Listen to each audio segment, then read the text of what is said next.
Salam, hər vaxtınız xeyir. Bugünkü hüzünlü gündə sizi salamlamaq,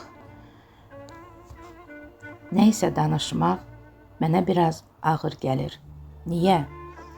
Çünki qan yaddaşımızı vərəqləmək lazımdır. Bu yazını danışmaq, yazmaq məni dərin düşüncələr aləminə səyahət etməyə məcbur etdi. Bəli, gəmiyə minib düşüncələr dəryasında üzməyə başlayıram. Çünki qanlı qadalı, öz vahməsi ilə ürəklərimizi sızladan o faciəli gecəni yada salmaq çox çətindir. 20 yanvar. Niyə Azərbaycan xalqına bu qədər yara vurdun? Niyə balalarımızı, atalarımızı, analarımızı, qardaş bacılarımızı qan dəryasında boğdun? Məqsədin bəlli idi, amma nail ola bilmədin. 20 yanvar. Sən törətdiyin cinayətlə elə bildin ki, belimizi qırdın? Yox, əsla. Sən bizə bir daha şəhid adının müqəddəs olduğunu xatırlatdın. Törətdiyin o faciə qoxuyan qanlı əməllərinlə yenidən Azərbaycanı azadlıq günəşinin istisinə qızınmağa tələsdirdin və şəhidlərimizi bizə sevdirdin. Şəhid. Bu müqəddəs adın altında dərin məna gizlənib.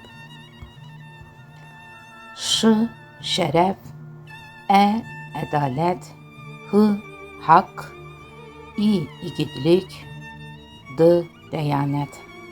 Sadaladığım kəlmələr şəhid sözünü bir daha müqəddəsləşdirir. Çünki bütün bunlar şəhidlərimizin həyat səhifəsində yer alıblar. 20 yanvar şəhidləri, şəhidlər xiyabanı deyilən məkanda haqqa qovuşub uyuyurlar. Bəli, onlar ölməyiblər, sağdılar. Bunu mən yox, müqəddəs Quran deyir. Şəhid adı gələndə bir tərəfdən gözlərimiz dolur, boşalır, digər tərəfdən isə fərəh hissi keçiririk, kədərlənirik. Ona görə ki, neçə insanın arzuları özləri ilə birlikdə dəfn olundu. Həyata keçirə bilmədikləri məqsəd və amalları xəzən vurmuş bağlar kimi puç oldu. Şəhidlərimizin hər birinin mənalı ömür tarixçəsi olub. Yaşından və millətindən asılı olmayaraq bizim qəlbimizdə əbədi yaşayan şəhidlərimiz heç vaxt unudulmayacaq. Ona görə ki, onlar suyunu içdiyi, bərəkətini yediyi, havasını utduğu, yıxıla dura böyüdükləri vətən yolunda, azadlıq uğrunda şəhidlik zirvəsinə ucaldılar. Uyduqları məkan müasir dünyanın məhəbbət simvolu olan fərizə və ilhamla başlanır.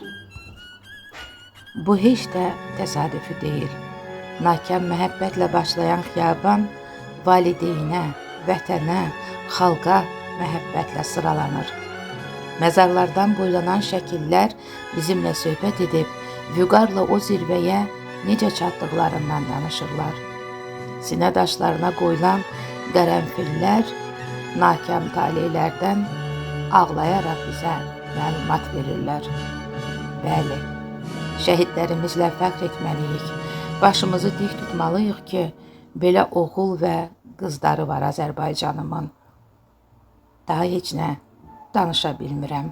Göz yaşları məni boğur, əllərim əsir, düşüncələrim ürəyimdən gələn nalələrə tab gətirmir. Daha davam edə bilmirəm. Həm də artıq gəmim sahilə yaxınlaşdı. Deməli, burada nöqtə qoymağa məcburam.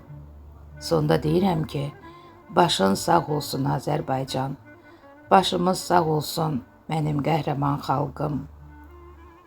Sanki təbiət də şəhidlərimizə həzin laylay çalır.